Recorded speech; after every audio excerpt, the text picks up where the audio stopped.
Hello everybody, Shrouded Hand here.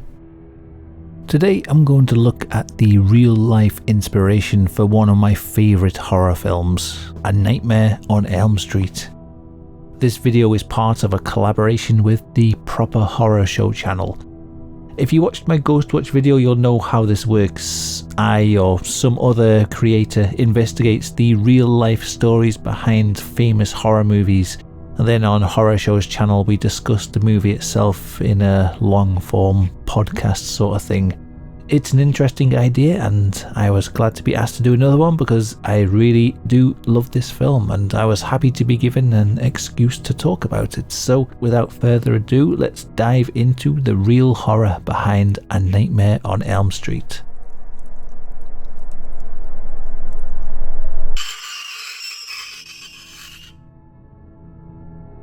For an American movie about a demonic dream janitor, the true story has a pretty surprising origin: Laos and the Cambodian killing fields.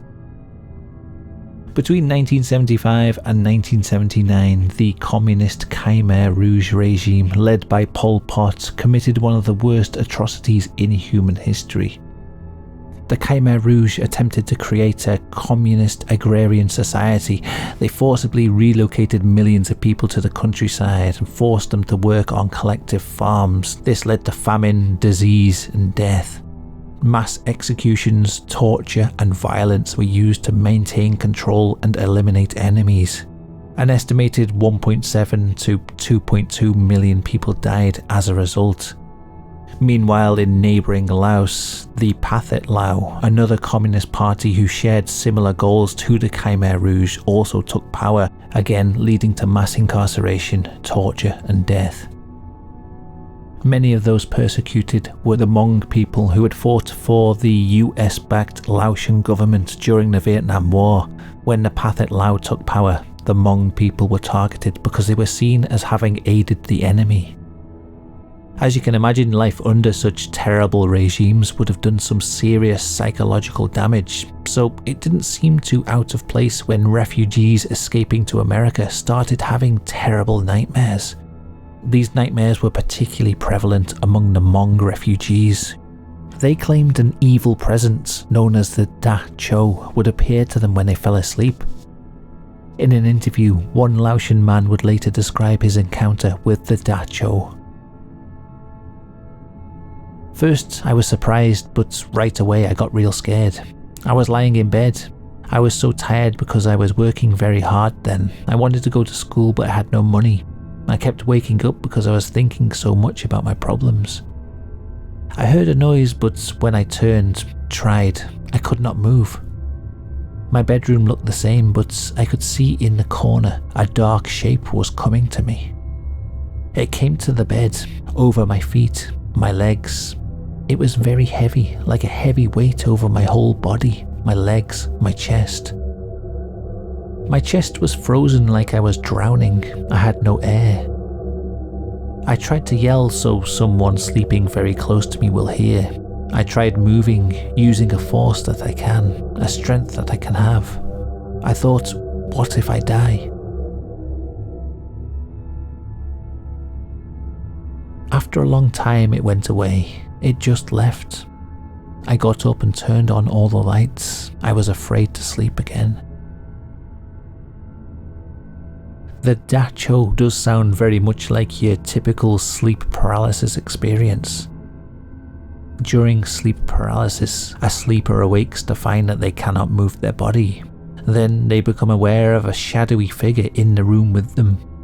The figure slowly moves towards the bed before climbing on top of their body, inducing a suffocating, smothering sensation. This phenomenon of sleep paralysis appears to be ubiquitous across cultures worldwide. As such, the entity encountered during sleep paralysis is known by many names. The Old Hag is her English name. In Thailand, she's known as Phi Am. In Turkey, they have the Karabasan, the Dark Presser. In the Philippines, she is known as Batibat or Bangangot.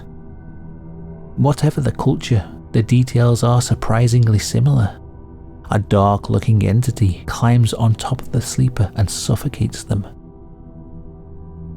I personally have only ever encountered the old hag once, at least as far as I can remember.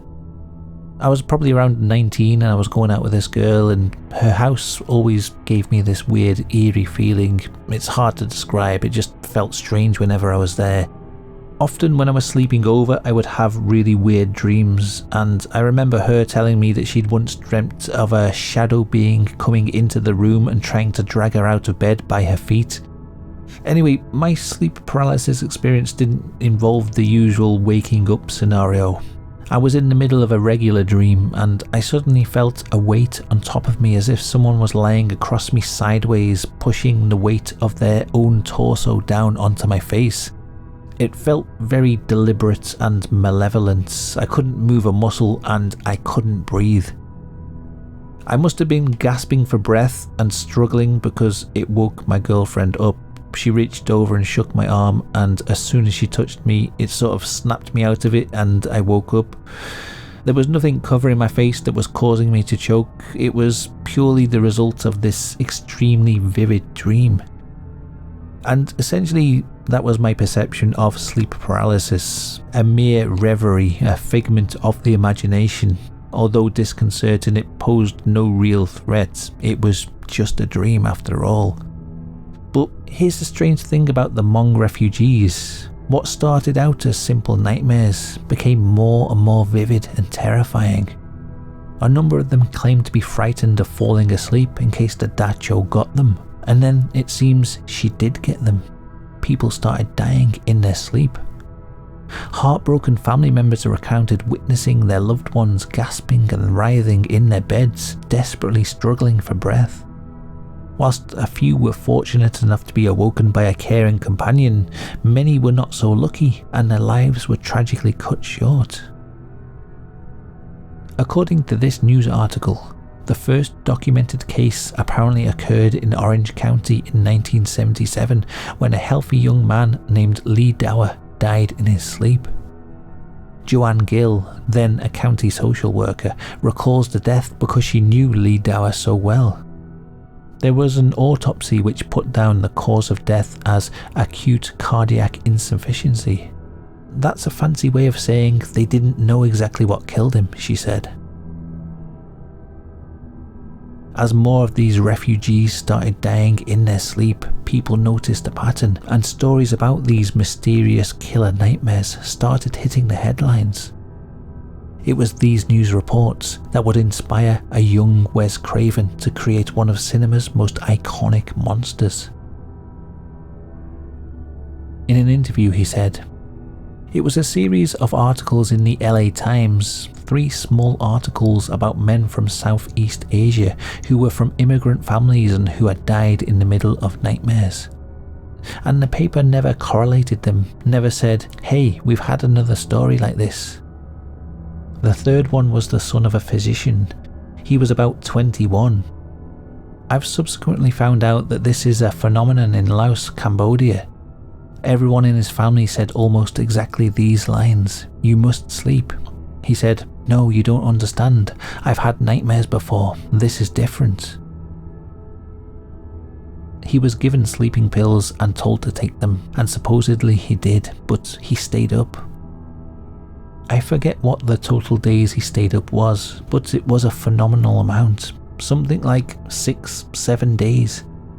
Finally, he was watching television with his family and fell asleep on the couch, and everybody said, "Thank God." They literally carried him upstairs to bed. He was completely exhausted. Everybody went to bed thinking it was all over. In the middle of the night, they heard screams and crashing. They ran into the room, and by the time they got to him, he was dead. They had an autopsy performed and there was no heart attack.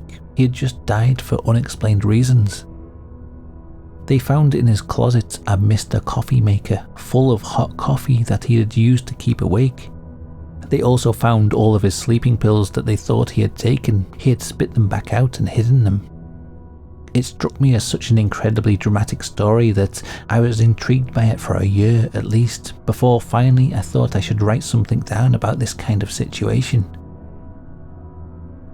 It's interesting, if you're familiar with A Nightmare on Elm Street, how much of that story Craven managed to put on the screen.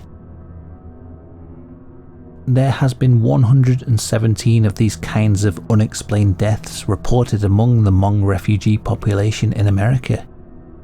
In all but one of the cases, they were young men with no pre-existing medical conditions that could have caused a sudden death. In one case, a man was rushed to hospital and successfully revived. It was found that he was experiencing ventricular fibrillation. As one doctor put it, the heart muscle was contracting without affecting normal beats, just sort of quivering. Doctors found no sign of any cardiac disease typically associated with heart attacks, so what was the cause?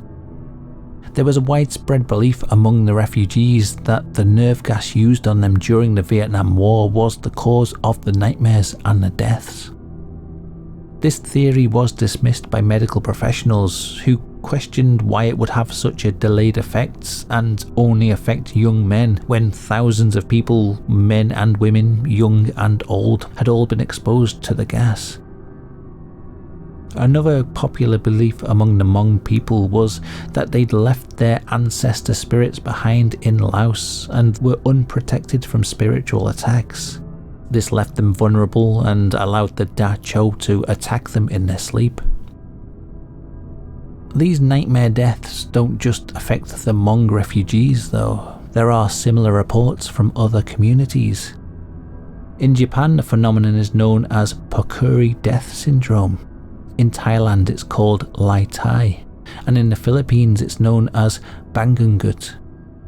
Same as the Hmong refugees, Pokuri, Lai Tai and Bangungut seem to mainly affect young men.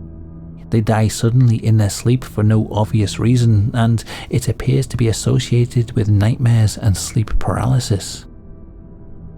The scientific community have named this phenomena SUNS, Sudden Unexpected Nocturnal Death Syndrome, but it seems that they still don't know why it happens or how to prevent it. Calling it Sudden Unexpected Nocturnal Death Syndrome is just a way of lumping together a series of unexplained deaths. It doesn't provide us with any real answers. The fact that it only seems to happen in Asian communities suggests that it could be what is known as a culture-bound syndrome, a pattern of mental illness and abnormal behaviour that is unique to a specific ethnic or cultural population and does not conform to any standard classifications of psychiatric disorders. I don't know about you, but that seems like another way of saying they don't know. Others have suggested that it could be caused by certain diets. Consuming excessive amounts of fish sauce have been posited as a factor. There are some articles that suggest this, again though nothing conclusive has ever been proven.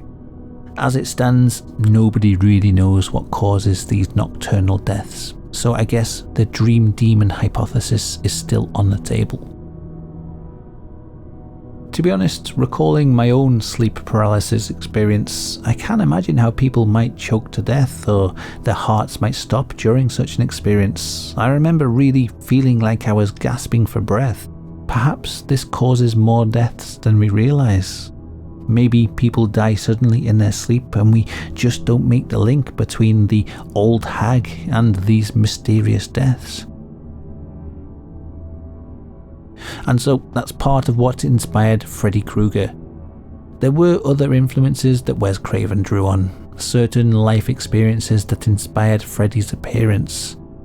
We talk more about that sort of thing in Proper Horror Shows video. I just wanted to look at the dream demon aspect in my own video, so if you want to know more, go watch the talk that we had on Horror Shows channel. Nightmare on Elm Street is one of my all-time favourite movies. I've seen it dozens of times, so I really enjoyed talking about it. But I actually don't know that much about the director Wes Craven. Luckily, Horror Show is a walking encyclopedia when it comes to that sort of thing, so I learned a lot of interesting stuff and I think we had a really good discussion. So go check that out. I'll put a link at the end of the video and I'll put a link in the description and wherever else I can put a link. Thank you for watching, and a big thanks to the patrons who are helping to keep the channel going. It's much appreciated. Until next time, goodbye.